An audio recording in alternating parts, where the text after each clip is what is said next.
হযরত ওমর একদিন নালিশ দিলেন, ইয়া রাসূলুল্লাহ, এই লোকটা প্রতিদিন পেছনে আসে নামাজে আর সবার আগেই দৌড় দিয়ে চলে যায়। আপনি মুনাফিকদের যে আচরণ বলেছিলেন, মুনাফিকদের জন্য বাজার ভালো লাগে বেশি, মসজিদ ওদের কাছে খারাপ লাগে।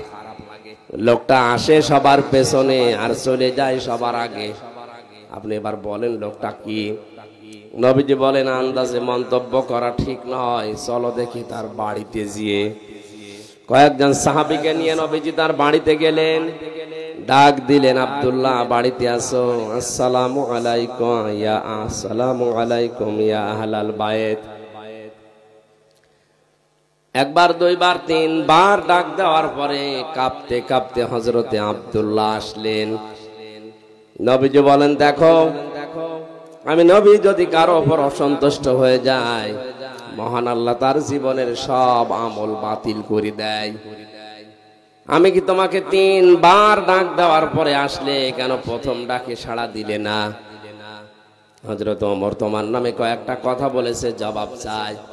হযরতে আব্দুল্লাহ বলে, ইয়া রাসূলুল্লাহ, জবাব আমি দেব। আপনি যখন প্রথম আমাকে ডাক দিয়েছিলেন, আমি আপনার মুখে শুনেছিলাম যে মানুষ নিজে শুধু বাঁচলে হবে না, পরিবারকেও বাঁচাতে হবে। আমার স্বামী স্ত্রীর নামাজ পড়ার মতো কাপড় পোশাক শুধুমাত্র একটা, বাকি যে কাপড় আছে ওগুলো দিয়ে অন্তত নামাজ আদায় করার মতো কাপড় না। আমি নামাজ পড়তে গিয়ে যদি আপনার পেছনে নামাজ পড়ার পরও বসে সময় নষ্ট করি, আমার স্ত্রী বাড়িতে যাকে আমারে বাঁচানো লাগবে তার তো নামাজ কাজা হয়ে যাবে। এজন্য আমি দৌড় দিয়ে বাড়িতে চলে আসি। বড় পোশাক পরে শরীয়তে যেভাবে থাকা যায় ওইভাবে আমি সামনে যেতে পারি না, এজন্য ঘরের ভেতরে একটা গর্ত আমি করে রেখেছি। ছোট পোশাক পরে আমি ওই জায়গায় নেমে যাই। স্ত্রী এই বড় পোশাকটা পরে নামাজ আদায় করে, ওই পোশাকটা আমারে দিলে ওইটা নিয়ে আমি বাইরে আসি। আল্লাহর নবী তার কথাগুলো শুনছিলেন আর কাঁদছিলেন। হঠাৎ তাকিয়ে দেখলেন উঠানের উপরে একটা বাচ্চাকে শিকল দিয়ে বাঁধা। নবীজি বলেন, ওরে দড়ি দিয়ে শিকল দিয়ে বেঁধে রেখেছো।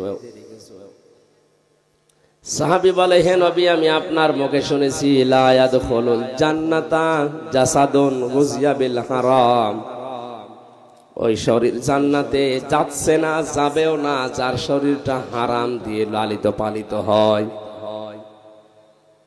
আমি যে পোশাকটা পরে বাইরে কর্মজীবনে যাই, আমার এই সন্তানটা ছোট মানুষ, আমার স্ত্রী তো ঘর থেকে ওভাবে বারবার বের হতে পারে না।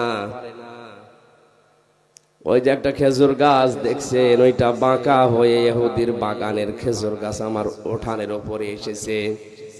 ওখান থেকে পাকা খেজুর যখন পড়ে, আমার এই ছোট ছেলেটা না বুঝে হয়তো 2-1টা কুড়িয়ে খেয়ে ফেলতে পারে। আমি মুসলিম দাবি করি, আমি আপনার উম্মত।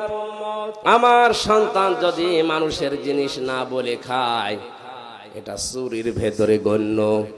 চুরির যে সংজ্ঞা আছে, কারো জিনিস না বলে নেওয়া, না বলে খাওয়া, এর নাম চুরি। এর নাম কি? আমি মুসলমান, আমার এ নামে কলঙ্ক হয়ে যাবে।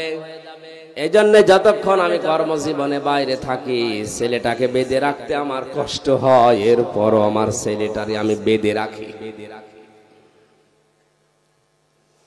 আমার এই ঘটনা বলা উদ্দেশ্য নয়, এই হাদিসটা আমি এই জন্য বলছি, এই মানুষগুলোর দিকে তাকান। আল্লাহর ফরজ বিধানের কথা মাত্র তারা জীবনে একবার শুনেছিল, কত গুরুত্ব দিয়েছে। আমরা জন্মের পর থেকে শুনতেছি নামাজ, এই নামাজের গুরুত্ব, এই আমাদের কাছে গুরুত্ব আসে না। আউয়ালু মা ইউহাসাবু বিহিল আবদু ইয়াউমাল কিয়ামাতিস সালাহ। নবীজি বলেন, কিয়ামত যেদিন কায়েম হবে, সর্বপ্রথম আল্লাহ কিন্তু মানুষকে নামাজের হিসেব ধরবেন। জিজ্ঞাসা করবে, হামজা, জীবনে নামাজ পড়েছিলি কিনা আগে বল। আমার জীবনে যদি ফরজ সেজদাগুলো না থাকে, ওই দিন আমি কিন্তু 100 ভাগ ধরা খেয়ে যাব। মিথ্যা যদি বলি, হ্যাঁ আমি নামাজ পড়েছিলাম, আল্লাহ রাব্বুল আলামিন বলেন, তাহলে সেজদা দিয়ে এবার দেখা। বেনামাজি মানুষগুলো সেজদা দিতে পারবে না, সূরা কলমের ভেতরে আছে। আল্লাহ পাক বলেন ওই মানুষগুলো তখন উল্টিয়ে পড়বে, লক্ষ লক্ষ মানুষের সামনে তখন তারা অপমান হবে। সুতরাং কিয়ামতে কোটি কোটি মানুষ থাকবে, এগুলোর সামনে অপমান না হয়ে যদি সম্মান পেতে চায়, আমাদের এই জীবদ্দশায় নামাজের দরকার আছে না নেই? ফাইদা কুদিয়াতিস সালাতু ফান্তাশিরু ফিল আরদি ওয়াবতাগু মিন ফাদলিল্লাহ ওয়াযকুরুল্লাহা কাসীরান লাআল্লাকুম তুফলিহুন।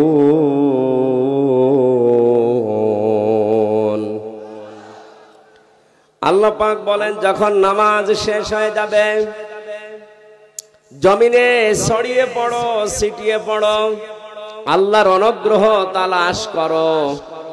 ওয়াযকুরুল্লাহা কাসীরা, বাস্তবে কর্মজীবনে আল্লাহর অনুগ্রহ তালাশ করতে গিয়ে আল্লাহকে ভুলে যেও না, স্মরণ করো তাও বেশি পরিমাণে।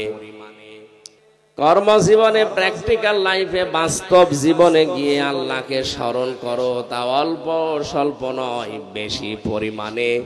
এই দুইটা আদেশ যদি আমার বান্দারা মেনে নিতে পারে, লাআল্লাকুম তুফলিহুন, আমি আল্লাহ পাক বলে দিলাম আশা করা যায় তারা সফল হবে। জোরে বলেন সুবহানাল্লাহ। দুনিয়ায় যত গুরুত্বপূর্ণ কাজ থাক না কেন, সব কাজ আমরা মুসলিম আমাদের জন্য বাতিল। আগে নামাজ। এই কথা বলে না কেন?